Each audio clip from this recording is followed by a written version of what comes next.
Hello, Greg from Balloon Market here, and welcome to BMTV. I've got quite a bit to talk about this week, but first of all, I want to start with a few thank yous. The first thank you is for Mark from Qualitex that came down a few weeks ago. I think it must have been 3 or 4 weeks ago now, and did the BMTV business pricing show with us. Oh, and also, Mark, congratulations, a dad once again. So big shout out to Mark there, because he's become a dad in the last couple of weeks. So yes, he'll be back. He's on paternity. He'll be back soon, hopefully. But yes, thank you, Mark, for coming down and doing the pricing. That show is getting a lot of love on YouTube, a lot of love on Facebook, lots of people liking and watching and commenting. So thank you for that, everybody that's doing that.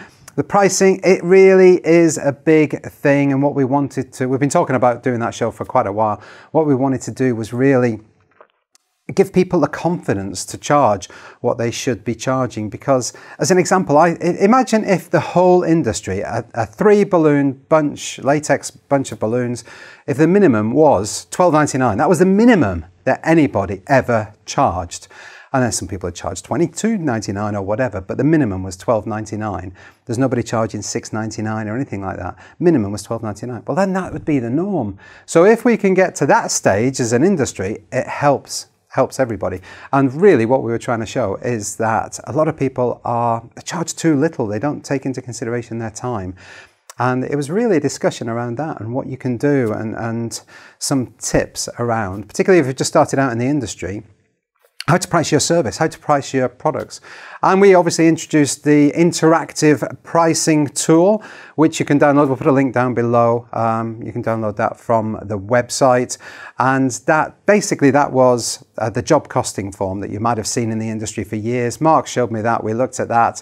And I have to be honest, I was ever so slightly confused. We talked about it for an hour, and I was asking Mark questions about, no, but what about this? What about that? I'm sure he was getting frustrated with me. But at my thought, I'm normally generally quite good with numbers. So if I was getting confused, I thought it's probably quite confusing for everybody. So we took it, we tweaked it, and I think we made it much, much easier to use. So if you don't have time to watch the show right now, which if you're starting out, by the way, I do recommend that you watch the show. After you've watched this show, go and watch that BMTV business, and it will really help you. But if you don't have time for that and you just want to download the interactive pricing tool, you can do that, as I say, on the website. But you just enter the data that you have, so the prices that you have, and what your profit, what you want your profit to be, what you want your overheads to be, and basically you can only click on the orange boxes. So there's no chance you're going to break it, you're not going to mess anything up. You just enter things on the orange boxes. And there's also a tab that's got helium costs.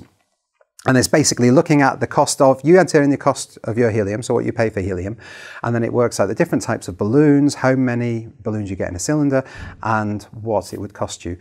I would take this with a pinch of salt, no matter where you get your helium costs from. The reason being, when I was doing the research and when I was looking at this, for instance, the Qualitex guidelines say that an 18-inch foil takes more or less the same amount of gas as an 11-inch latex.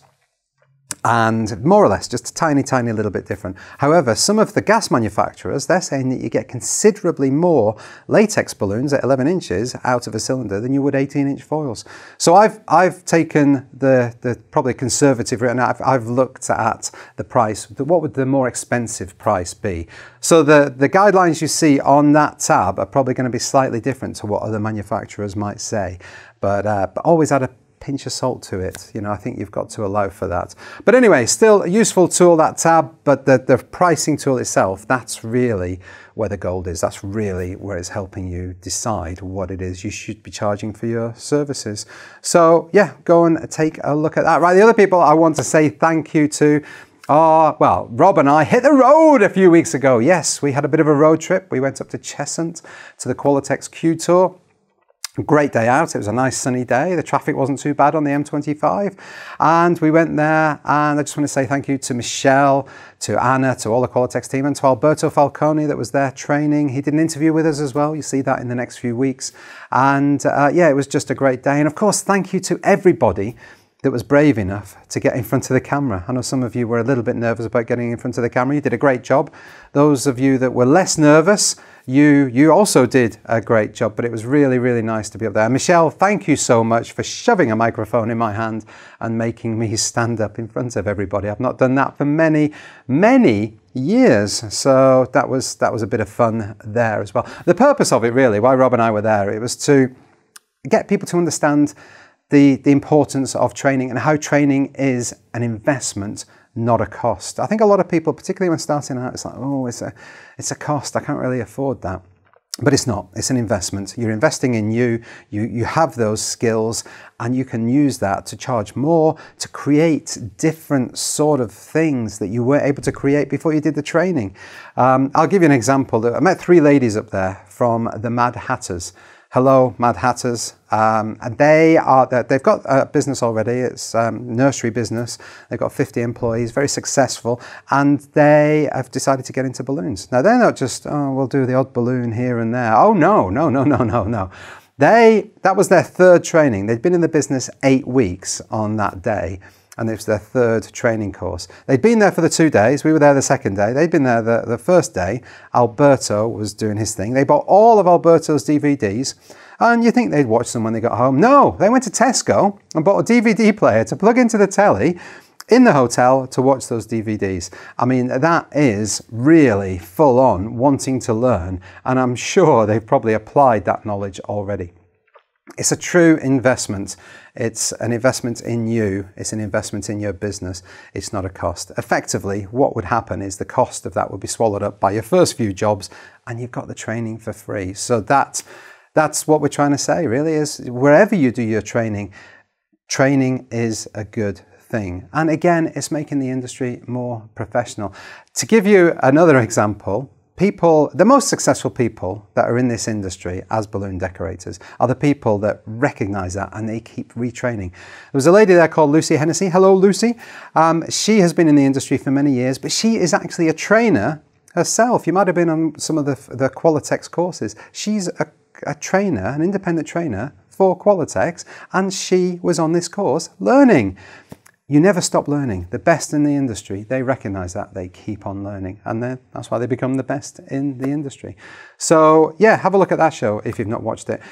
If you watch it and you think, oh, I've missed it, I really wish I could have gone. I think next week, yeah, Ireland is still available. So I don't know if it is still available, if there's any tickets left. I suspect there probably is. But head over, we'll put the link down below. It's the 6th and 7th of June over somewhere near Dublin, and go and check it out. And I think it's worthwhile. But we had great fun up there. So thank you to everybody involved. Right, summer is coming. That's right. Last week we had a bit of a mini heat wave. We had the air conditioning on in the office, and if you were watching my Facebook Live, you would have seen that, was that on Friday, on Thursday? I can't remember what day it was, but I went down, the office was empty, completely empty. So I went looking where everybody was. They were all out getting the ice cream from the ice cream van.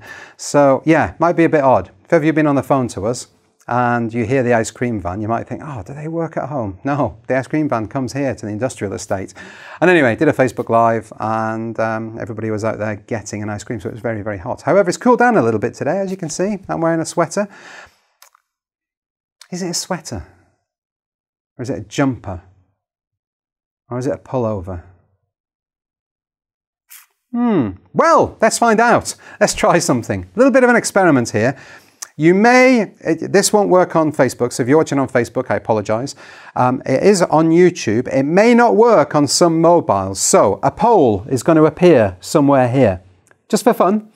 And I want you to click if you think it's a jumper, a sweater, a pullover, or another option, something else. Just click one up here somewhere. Go on, do it right now. You just got to click. Just click, just for fun. We just want to check out this functionality, see what it's like, and see if I should be calling it something other than a sweater. So just for fun, just do that. As I say, it's probably YouTube. You're probably going to be on a computer and see that. I think it does it on some mobiles, but just for fun, let's give that a go. So right, summer, it is on its way. So some things happen in summer that don't happen at other times of the year.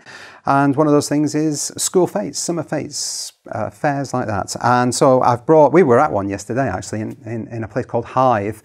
which is near where we live, and it was great. One of our customers was there selling balloons, and it's great because, you know, lots of people, lots of burgers and stuff like that, but there's normally face painting. So face painting, if you are a face painter, we've obviously got the full Snazaroo range. And other things that happen in the summer: graduation, prom night. Now, I've talked about prom night before. People are spending so much money on their prom night dresses and their prom night cars. There was one last year that somebody was obviously had more money than sense for their child to drive the quarter mile or whatever it is to school to be dropped off in a tank. That would not have cost hundreds. That would have cost thousands of pounds. A tank, for goodness sake. Anyway, if you're anywhere near a school, you might want to get in touch with the school and say, hey, do you want something for prom night? For instance, an organic arch or something like that. You could charge £500 for an organic arch, maybe, whatever, depends on the size. Use the interactive pricing tool. And you could, schools are sometimes increasing their budgets because proms are becoming such a big part of the end of school, really. So we've got the one prom night balloon. Now, some graduation balloons I've brought up here.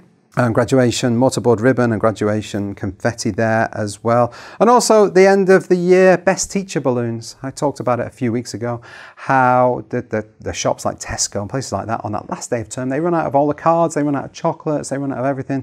Some balloons there might be something else. Now over here, we've not got, this isn't necessarily summer, we've got the happy birthday stuff, but this is the Unique stuff. If you watch the Spring Fair show that we did when we went up to the Spring Fair, we talked to Unique, we talked to other manufacturers, and we talked about how the metallic finish, so the foil finish, is very popular this year. So we've got some of that stuff in. This here, I got the happy birthday plates and napkins to match the banner that we've had for a while. And then you can see the other with the other sort of bits and bobs with the metallic finish on it. And then there's this. This came in and I said, what sort of buffet is going to offer plates like that? You'd only get a tiny little pork pie or something on there. And it was pointed out to me that's not what they're for. They're for putting peanuts and snacks and putting them around the room or outside and stuff like that. So yeah, they're all in. And I think for summer, we've got ones here, the balloons. For summer, I think are great. Now, not necessarily for summer, but I've got to tell you about this range. These are from Amscan. These are various retail packs from Amscan. We had a customer say, I like the Amscan retail packs, can you get them? We said, okay, and we got them. So I've only brought 4 up here, but I believe we got 42 of the range in. So we'll put a link down below and you can go and have a look at those. There'll be new products on the website as well. balloonmarket.co.uk, click on the big thing that says new products and you'll be able to see those on there. But yeah, 42 packs of 6. In retail packs, all the different birthday ages and some that say happy birthday. I think there's some others. As I say, I didn't bring them all up. Just those ones there. Right, and over here we have some different messages. Obviously, we've all got the happy birthday messages and the birthday ages, prom night, graduation, but I thought I'd show you a few of the more unusual messages. Some of these, well, these 6 here are from CTI. This one, twins are twice as nice. If anybody with twins has an opinion on that, please leave a comment down below. But yeah, if somebody has twins, obviously. Here, just because you're you. So if you just want to give somebody a balloon just for being awesome, I think that's nice. Somebody there, you know, they've done a great job. You get them a great job balloon. And over here, we've got a new job balloon from Unique. And we've got Moo Oink Bar. I'm not really too sure about that one, but it's going really, really well. People are loving the Moo Oink Bar. Anything with animals that are cute like that, I think it's going well. Now this one, Happy Half Birthday. That's either for somebody that's 6 months old, which is just a little bit odd.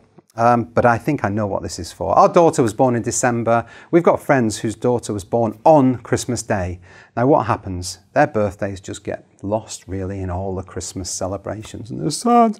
So what we did when Lily was younger, we actually had her birthday party in the middle of the year. So in June or July, so she could invite her friends and it wasn't lost in Christmas. And that's what they're calling a half birthday. So it's quite a niche product, but anybody that's got a birthday celebration at Christmas time would probably understand what that is and appreciate it. So that's, yeah, quite unusual. Now these two, a bit more somber.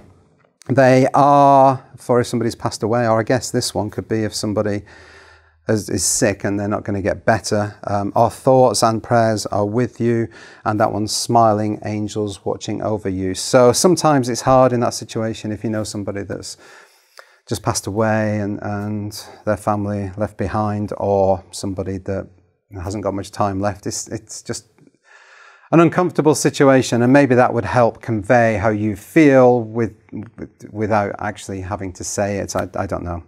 But again, just more unusual messages, something that you might want to offer in your shop for people to have. Now, obviously, when funerals happen these days, balloon releases, people will be doing little mini balloon releases, and sometimes releasing foil balloons, sometimes releasing latex balloons, but they do happen. As you know, if you don't know, we are against balloon releases of any kind. We don't sell any of the stuff required for balloon releases. If you're doing bigger balloon releases like the balloon release nets or race labels, we don't sell those. We started the Say No to Balloon Releases campaign last year. We've not been selling any of the stuff for at least a couple of years. And the main reason for us is littering. So it's really hard in this situation, but what we try to do is talk to people and say, well, you might want to consider something different, like a seed bomb, and if you were to throw that on the grave, for instance, then something grows from that. So it's like life is continued, that kind of message. But there are some alternatives on our blog, on the website. We'll put the link again down below. But yeah, for us, it's littering. So we've had this opinion, I guess, for quite a while. We have done balloon releases ourselves in the past, but not for many years now. But I always felt quite uncomfortable about doing it because I've never been a fan of litter. And I know people say they're biodegradable, but until they actually break down, they're still litter. It's, you know, just because a balloon's there and it's going to break down in 6 months or whatever, doesn't mean it's not litter. It's litter until that. And that's the reason anyway. There's all sorts of other reasons that people quote, and it's doing harm to animals and all the rest of it. But for us, it's the litter side of things that you can't really argue with. What goes up is going to come down. If it's in small pieces, if it's in full balloons, the litter is happening. But as we've been doing this, it's become obvious that particularly organisations, if they do balloon releases, there's a bit of a backlash on social media. The general public, generally speaking, are against them. If you do, and there was one recently that was Love Will Save the Day in Bristol, and they did a balloon release. I think they put it on social media, or there was an article about it in the paper, and all the responses were negative. This is bad for the environment, blah, blah, blah. And some of them, you know, people are getting quite angry about it. But the backlash, that their brand was probably not helped from that. And so that's why, I mean, we talked to somebody that's been in the industry for many years last week, and he was saying he just doesn't get asked for balloon releases anymore. They're just sort of fading out. Now, I thought we were quite unique in our stance there in the industry, and it's quite hard. However, I'm happy to say that the European Balloon and Party Council have taken the same stance now. Now, the European Balloon and Party Council, formed in 2001, major manufacturers like Qualitex, Amscan, Bell Bal, Premium, people like that, and also some major distributors in Europe form the European Balloon and Party Council. And on their website now, you can see that they're actually saying, do not release balloons. So that's really satisfying to find out. And I honestly believe that saying no to balloon releases is going to do our industry more good, because we'd be able to fight and say, hey, we don't agree with them either, when people do start to criticize, and that puts us in a stronger position than trying to fight for something that ultimately, it's my opinion, that but they're not going to exist in a few years' time. So please join us and say no to balloon releases. Right, what is this? I hear you say. Well, this is rose gold on a roll. A roll of rose gold, if you will. Now, let me explain. We've got guinea pigs, Coco and Pinky. They're very nice guinea pigs. In the winter, they go into the garage. In the summer, they come out. So a few weeks ago, we put them out because the weather was getting nicer. And then it poured down with rain, which is never great. Slugs, snails, etc. in their hutch. It was horrible. One of the snails, well, slugs, was in their water. It's just not nice, is it? So we got this. This is actually copper. It's copper, a very thin layer of copper on an adhesive backing, and it's used to stop slugs and snails climbing into your flower pots and eating your flowers and all that sort of stuff. Apparently snails don't like this, although we've still found a few in their hutch since we've had that on, but I wrapped it various places around the hutch to try and stop it. But I did think, you know what, it's rose gold on a roll, and it made me wonder, and I'm going to make this the question of the week. Do you think we can use this in any way in the industry? It costs about, I think it was about £10 for 22, 23 meters. Is there a way, do some people use it out there already?